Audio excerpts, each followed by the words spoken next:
안녕하세요. 오렌지 가나안 교회 매일 만나 시간입니다.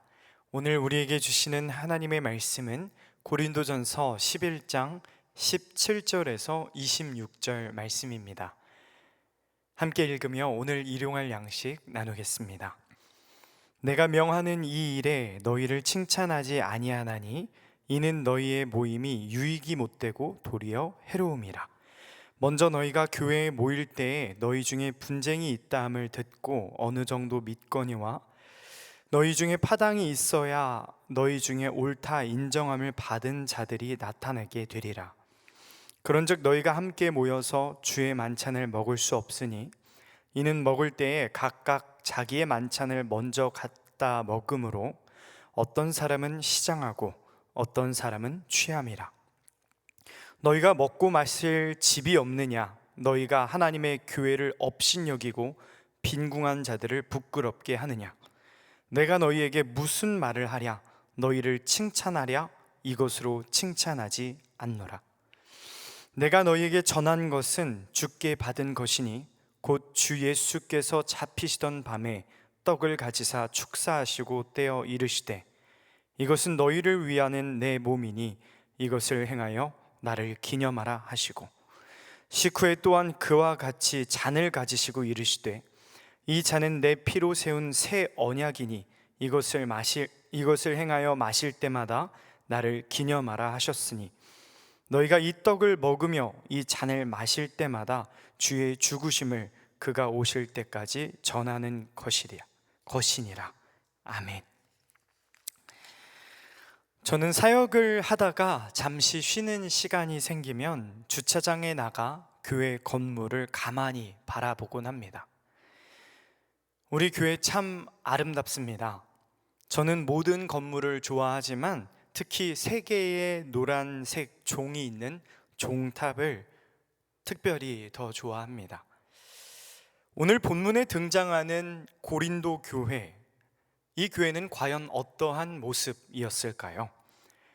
당시 교회에는 종탑이 있거나 십자가가 높이 솟은 별도의 교회 건물이 있었을까요? 그들은 도무스라 불리는 교회의 몇 안 되는 자산가의 개인 저택에서 모여 예배를 드렸습니다. 넓은 저택 도무스는 크게 2개의 공간으로 이루어져 있었습니다. 트리클리니움이라고 불리는 안방과 아트리움이라고 불리는 마당, 안방과 마당으로 이루어진 로마 제국 건축 구조는 철저히 신분적 과시와 차별을 극대화하도록 설계되어 있었습니다. 우리 한번 상상해 볼까요? 3개의 클리니움, 소파, 카우치, 침상, 3개의 침상이 있는 안방은 약 9명에서 12명 정도가 들어가는 크기였습니다. 이 3개의 침상 높이는 각각 달랐습니다. 중앙에는 가장 높은 침상이 있었고 최고의 상석으로 로마의 가장 으뜸가는 권력자가 이곳에 누웠습니다. 그리고 왼쪽 벽면에는 그 다음 서열 순으로 귀빈들이 침상에 비스듬히 누웠습니다. 그리고 오른쪽 벽면에는 가장 낮은 침상이 있었는데 여기는 집주인이 앉았습니다. 이 집주인은 최고 상석이 오른쪽으로 누울 때 이 누운 사람과 고개를 돌려 은밀하게 대화를 나누었습니다. 우리는 안방을 벗어나서 마당을 한번 살펴볼까요? 아터, 검게 그을린이라는 말에서 유래된 아트리움이라고 불리는 마당은 로마 초기 가옥의 집안 한 가운데에서 불을 피워 요리를 하던 곳으로 사방의 벽이 연기에 까맣게 그을렸다고 해서 붙여진 이름입니다. 하늘이 뻥 뚫린 마당은 약 30명에서 40명 정도의 인원을 수용하는 공간이었습니다. 이곳은 평소 집 주인에게 청탁을 하러 온 하급 시민이나 해방 노예 그리고 소상인들이 서서 대기하던 공간이었습니다. 의자나 침상이나 소파가 없어 흙바닥에 주저앉거나 서 있어야 했던 이 공간은 정중한 대접을 받는 손님의 공간은 아니었습니다. 낮에는 떼약볕이 내리쬐고 밤에는 차가운 밤 바람과 먼지가 그대로 들이치는 노출된 공간이었습니다. 우리 이러한 고린도 교회 현장을 기억하며 함께 1절 말씀 읽겠습니다. 내가 명하는 이 일에 너희를 칭찬하지 아니하나니 이는 너희의 모임이 유익이 못되고 도리어 해로움이라. 아멘. 바울은 말합니다. 나는 너희를 칭찬하고 싶지 않다. 너희 모임이 유익이 못되고 도리어 해롭기 때문이다. 너희 모임이 더 좋은 것을 향하지 않고 더 나쁜 것을 향하고 있다. 더 나은 상태가 아니라 더 악한 상태가 되어가고 있다. 교회는 모이면 모일수록 더 유익해야 하고, 교회는 모일수록 더 좋은 방향으로 가야 하고, 모일수록 더 성숙해야 하고, 더 나은 상태가 되어야 하는데, 이 고린도 교회는 모일수록, 예배를 드리면 드릴수록 더 해로워지고 더 나빠지고 더 악해지고 있습니다. 무엇이 문제일까요? 무엇이 문제일까요? 바울이 분노한 이유를 조금 더 자세히 살펴보아야겠습니다. 18절, 19절의 말씀 함께 읽겠습니다. 먼저 너희가 교회에 모일 때 너희 중에 분쟁이 있다함을 듣고 어느 정도 믿거니와 너희 중에 파당이 있어야 너희 중에 옳다 인정함을 받은 자들이 나타나게 되리라. 아멘. 이 공동체의 큰 문제는 바로 분쟁이었습니다. 이 단어는 옷감이 날카롭게 찢어질 때 쓰는 단어입니다. 공동체가 찢어진 것이죠. 균열이 생기고 분열이 생긴 것입니다. 하나님의 이름으로 모인 이 곳에서 트리클리니움과 아트리움으로, 안방과 마당으로 사람들이 찢어져 있습니다. 사회적, 경제적인 수준이 맞지 않는다는 이유로, 남자와 여자라는 이유로, 주인과 종이라는 이유로, 빈부와 귀천 등 다양한 이유로 찢어져 있습니다. 17절에서 짚어내고 있는 이 문제, 찢어짐, 분열, 균열, 분쟁이 현상이라면 18절에 등장하는 파당, 당파는 구체적인 행위입니다. 찢어놓고 힘 있는 사람들끼리 모으고 힘 없는 사람들끼리 모으는 행위, 당파적인 행위입니다. 자신들이 사회적 기득권을 지키기 위해, 힘을 부리기 위해 의도적으로 선을 긋고 패거리를 만드는 당파 행위를 이루었습니다. 그런데 생각해 보면 힘이 없고 가난한 사람들은 애초에 뭉치지 못합니다. 당파를 형성하지 못합니다. 생존하기 위해 모든 힘을 쓰느라 사실 그럴 힘이 없습니다. 그렇다면 분열을 만들고 당파를 형성하는 사람들은 어떤 사람들이었을까요? 바로 돈과 힘이 있는, 트리클리니움에 누워있는, 안방에 누워있는 사람들이었습니다. 이들은 교회가 무엇인지, 예배가 무엇인지, 우리 죄를 위해 돌아가신 예수 그리스도가 누구이신지, 십자가가 무슨 의미인지 관심이 없는 이들이었습니다. 하나님과 아무런 관계없는 이들이었습니다. 이들에게 바울은 목소리를 높여 목에 힘을 주어 말하기 시작합니다. 20절, 21절 말씀 함께 읽겠습니다.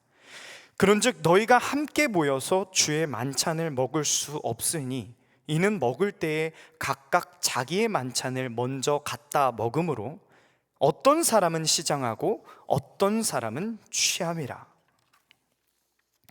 로마 엘리트들의 비즈니스 업무는 대개 낮 12시 전후로 모두 끝났습니다. 그들은 오후 1시쯤 로마식 공공 온천장에 느긋하게 목욕을 즐겼고 향유를 바르고 마사지를 받으며 사교를 나누었습니다. 목욕을 마친 부자들은 해가 뉘엿뉘엿 지기 시작하는 오후 3시, 4시쯤 성찬 모임이 열리는 대저택을 향해 고린도 교회를 향해 나갔습니다. 그들은 시간에 쫓길 이유가 전혀 없었습니다. 노예들을 거느리고 빵과 신선한 고기와 고급 와인, 고급 포도주를 들고 저택에 갔습니다. 저택에 들어서자마자 자연스럽게 트리클리니움 안방을 향해 직행했습니다. 서열을 맞춰 침상에 비스듬히 누워 자신들이 가져온 음식들을 풀었습니다. 그리고 이렇게 말합니다. 가난한 사람들이 오려면 아직 멀었으니 우리끼리 신선할 때, 따뜻할 때 먼저 먹읍시다. 그들은 가난한 노동자 성도들, 노예 성도들이 오기도 전에 허겁지겁 음식을 먼저 낚아챘습니다. 그리고 먹어치우기 시작합니다. 최고급 요리로 배를 가득 채우고 독한 포도주로 잔뜩 자신의 배를 채우기 시작합니다. 그들의 눈은 탐욕에 의해 점점 풀려 인사불성 상태가 되어갑니다. 반면 고린도 교회의 대다수를 차지했던 항만 노동자, 석공, 가사노예, 소상인들의 삶은 전혀 달랐습니다. 이들은 새벽 5시부터 하루 종일 일터에서 맹렬한 중노동을 거치고 치르고 저녁 7시쯤이 되어야 자유시간을 얻을 수 있었습니다. 이미 캄캄해진 밤, 하루 종일 땀과 먼지로 범벅이 된 그들은 예배와 주님의 성찬을 기대하는 마음으로 씻을 시간도 없이 고린도 거리를 향해 헐레벌떡 뛰어갑니다. 그리고 숨을 몰아쉬며 저택의 대문을 두드렸습니다. 그들의 배에는 꼬르꼬르 소리가 천둥을 쳤고 그들의 피로는 온몸을 짓눌렀습니다.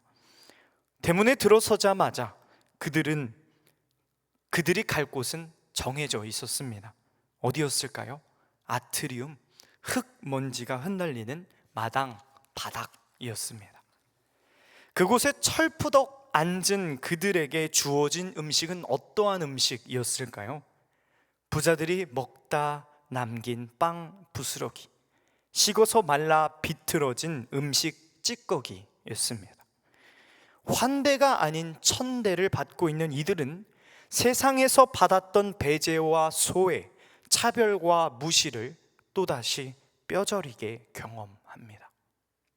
어떤 사람은 배가 고프고 어떤 사람은 잔뜩 취했다. 이 잔혹한 현장이 말씀의 본뜻입니다. 이것을 주의 만찬이라고, 이것을 예배라고, 이것을 거룩한 식탁이라고, 성찬이라고 할 수 있을까요? 분노가 끓어올라 부글부글 화를 참지 못하는 바울은 이제 트리클리니움에 비스듬히 누워있는 그들을 향해 소리치기 시작합니다. 함께 22절 말씀 읽겠습니다. 너희가 먹고 마실 집이 없느냐? 너희가 하나님의 교회를 업신여기고 빈궁한 자들을 부끄럽게 하느냐? 내가 너희에게 무슨 말을 하랴? 너희를 칭찬하랴? 이것으로 칭찬하지 않노라. 너희가 이러는 이유가 도대체 무엇이냐? 왜 가난한 자들을 소외시키고 있냐? 왜 수치와 굴욕을 주고 있냐? 왜 그들을 발 아래에 두고 깔보며 짓밟고 그들에게 심리적으로 사회적으로 모욕감을 주어 얼굴을 화끈거리게 만들고 있냐? 얼굴을 들지 못하게 하고 있냐? 왜 하나님의 형상인 인간의 존엄성을 파괴하고 있냐? 너희는 너희의 돈과 힘을 자랑하려고 이러한 저급한 행위를 벌였겠지만 이는 단순히 가난한 자들, 약자들에게, 그들에게 하는 것뿐만 아니라 이 행동은 곧 누구에게 하는 것이다? 하나님의 교회에게 하는 것이다. 하나님의 공동체를 파괴하는 것이다. 하나님을 무시하고 경멸하는 것이다 말합니다. 사랑하는 여러분, 힘을 얻고자 하면서 동시에 약자를 짓밟는 교회 내에 힘을 얻었다고 말하는 이들의 내면 깊숙이 꿈틀거리는 가장 근본적인 문제가 무엇일까요? 오늘 본문 말씀을 관통하고 있는 이 근본적인 문제는 교회의 주인이 바로 나라는 생각입니다. 내가 교회의 주인이니까 내 마음대로 하는 것 당연하지. 세상에서 하던 그대로 돈이면 인간의 존엄마저도 짓밟을 수 있다고 생각하며 말을 쏟아냅니다. 약육, 강식, 세상에서 통용되는 그대로 힘이면 누구든 무시할 수 있는 눈빛과 행동으로 연약한 이들의 삶을 짓누릅니다. 오늘 우리에게 주시는 말씀을 통해 우리는 깨어나야 합니다. 우리는 깨어져야 합니다. 교회 안에서 쏟아내고 있는 말과 행동은 곧 하나님께 하는 말과 행동입니다. 잠깐 후련할 수 있을지 모르나 절제되지 않고 악을 담아 마구 배설하는 그 말과 행동은 하나님께서 모두 기억하고 계십니다. 교회의 주인 되신 하나님의 시선을 의식하지 않고 드리는 예배는 나를 위한 예배이며, 주님의 몸과 피를 먹고 마시는 이 주의 만찬은 주의 만찬이 아니라 나를 위한 만찬이 되는 것입니다. 어느 누구도 교회의 주인이 아닙니다. 오직 교회의 주인은 하나님 한 분뿐이신 줄 믿습니다. 교회의 머리는 오직 예수 그리스도이신 줄 믿습니다. 교회를 세밀하게 움직이고 이끌어 나가시는 힘의 원천은 오직 성령 하나님이신 줄 믿습니다. 끊임없이 하나님처럼 되고자 하는 우리의 죄악된 본성은 언제든 그 주인의 자리에 자신을 우겨 넣어 왕이 되려고 합니다. 그 교만은 계급을 나누고 성별을 나누고 정치 이념으로 서로를 나누고 나이를 나누고 당파를 지어 하나님의 몸을 상하 좌우로 찢어 놓게 됩니다. 작은 탐욕의 불씨가 온 교회를 태우지 못하도록, 공동체를 파멸하지 못하도록 늘 내면을 돌아보는 우리가 되기를 소망합니다. 그렇다면 나의 만찬이 아닌 온전한 주의 만찬, 온전한 주의 예배는 무엇일까요? 이제 바울은 우리에게 말합니다. 23절 24절의 말씀 함께 읽겠습니다. 내가 너희에게 전한 것은 주께 받은 것이니 곧 예수께서 잡히시던 밤에 떡을 가지사 축사하시고 떼어 이르시되 이것은 너희를 위하는 내 몸이니 이것을 행하여 나를 기념하라 하시고. 아멘. 바울은 자신의 생각을 전하는 것이 아니라 예수님께서 하신 말씀을 오늘 고린도 교회와 우리에게 전합니다. 모든 인생의 참된 주인이시며 모든 예배의 참된 주인이신 예수님으로부터 전달받은 말씀이었습니다. 예수께서 잡히시던 밤은 하나님이 인류를 위해 예수 그리스도를 죽음에 내어주신 은혜의 밤이었습니다. 예수님의 신적 권능까지 내려놓으신 밤이었습니다. 최고급 음식과 포도주로 자신들의 기득권을 채운, 우겨 넣은 밤과는 달랐습니다. 예수님의 식탁에는 감사 기도가 있었습니다. 더 채우고 더 우겨 넣으려는 탐욕을 부리는 식탁이 아니었습니다. 예수님은 제자들에게 떡을 나누어 주십니다. 제자들을 위해 떡을 찢어 나누어 주십니다. 교회 지체들을 위해 제대로 된 음식 하나 남기지 않았던 그들의 식탁과는 달랐습니다. 예수님은 몸을 나누십니다. 자신의 생명을 나누십니다. 그리고 나뉘어진 자신의 몸을 기억하라 말씀하십니다. 과거의 몸을 나누셨던 사건을 지금 여기에서 현재 눈앞에서 몸을 나누시는 것처럼 생생하게 재현해 내라 말씀하십니다. 내려놓음과 감사, 그리고 나뉘어짐, 나눔, 생명을 살리기 위해 자신을 내려놓고 또 내려놓고, 낮아지고 또 낮아지고, 찢고 또 찢고, 나누고 또 나누신 말씀이었습니다. 이제 마지막으로 25절 26절 말씀 함께 읽겠습니다. 식후에 또한 그와 같이 잔을 가지고 이르시되 이 잔은 내 피로 세운 새 언약이니 이것을 행하여 마실 때마다 나를 기념하라 하셨으니 너희가 이 떡을 먹으며 이 잔을 마실 때마다 주의 죽으심을 그가 오실 때까지 전하는 것이니. 아멘. 주님의 만찬에서 예수님은 잔을 드십니다. 그리고 그 잔에는 예수 그리스도의 보혈이 흐릅니다. 이제 모든 인류는 예수께서 나누어 주신 이 예수 그리스도의 보혈을 의지하여 하나님께 담대히 나아갈 수 있게 되었습니다. 주의 만찬에는 흐름, 순환이 있습니다. 하나님의 언약이 예수 그리스도를 통해 새 언약으로 완성되셨고, 성령을 통해 이 새로운 언약이 마음과 교회 공동체에 새겨집니다. 새 언약 공동체인 그들의 삶에는 하나님의 나라, 하나님의 통치가 시작됩니다. 세상과 똑같은 광란의 파티를 즐기며 누군가를 소외시키고 차별시키고 무시하는 공동체가 아닙니다. 주의 만찬은 보혈로 깨끗함 받은 자들이 거룩함과 엄숙함의 절제를 지니며 하나님의 거룩함과 정의, 공의와 인자하심의 균형 있는 사랑을 흘려보냅니다. 내가 주인이 되어 있는 나의 만찬이 아니라 예배를 나 혹은 우리의 문화로 채우는 우리의 만찬과 다릅니다.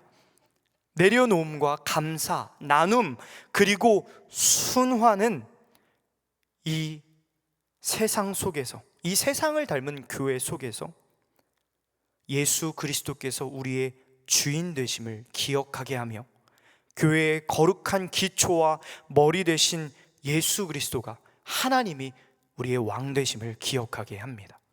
그리고 그 그리스도의 재림까지 이 세상의 만찬, 나를 위한 만찬을 저항하며 살게 하십니다. 말씀을 맺겠습니다. 사랑하는 성도 여러분, 아름다운 교회는 하나님이 주인 되시는 교회입니다. 오직 예수 그리스도께서 주인 되시는 교회입니다. 하나님만 영광 받으시는 교회입니다. 교회의 주인 되신 하나님께서 세상이 쌓아올린 안방의 장벽을 부수시고 마당에 눈물 흘리는 지체들의 손을 잡아주시길 소망합니다. 예수 그리스도의 몸과 피를 받아 마신 새 언약 공동체로 예수님처럼 기꺼이 찢어지고 나뉘어지고 낮아집시다. 그리고 흘러갑시다. 끊임없이 하나님 안에서 순환합시다. 홀로 외롭게 하루하루를 버티는 이들을 향해, 아파하는 이들을 향해 그 사랑을 흘려 보냅시다. 우리는 세상 방식을 거부합시다. 내 생각, 내 감정, 내 기득권을 배설하는 나의 만찬을 멈추고 오직 예수 그리스도께서 드러나시는 주의 만찬을 시작합시다. 세상의 방식을 저항합시다. 힘을 더 얻기 위해 사는 삶이 아니라 힘을 내려놓고 삶으로 하나님이 원하시고 기뻐하시는 삶으로 더 나아가 생명을 살리고 풍성하게 하는 삶이 됩시다. 예수 그리스도의 죽으심과 사랑을 온 몸으로 선포하고 살아내는 주의 만찬, 주의 예배, 주의 교회가 되시기를 주님의 이름으로 간절히 기도하겠습니다. 거룩하신 하나님, 사랑의 하나님, 찢어진 교회들의 모습을 봅니다. 여전히 세상 모습 그대로 내려놓지 못하고 나누지 못하고 순환하지 못하며 살아가는 우리들의 모습을 봅니다. 하나님을 위해, 그리고 생명을 위해 사는 삶이 아닌 힘과 욕망을 위해 사는 우리들의 모습을 봅니다. 하나님, 교회가 무엇인지, 하나님이 어떤 분이신지, 예수 그리스도께 속한 이들은 어떻게 살아야 하는지 하나도 관심 없는 우리들의 모습을 봅니다. 오늘 우리에게 향하신 말씀을 기억하며 완악하고 강팍한 우리의 심령을 하나님께 돌이킵니다. 이제는 세상 사람들이 아닌 하나님의 사람들로 우리를 빚어 주시옵소서. 예수님처럼 나뉘어지고 또 나뉘어지게 하시고, 내려놓고 또 내려놓게 하시며, 흘러가고 또 흘러가는 새 언약 공동체로, 하나님 나라 공동체로, 제자 공동체로 부르심 따라 사는 인생 되게 하여 주시옵소서.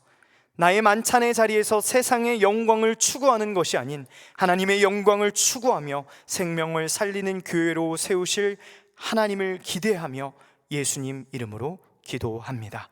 아멘.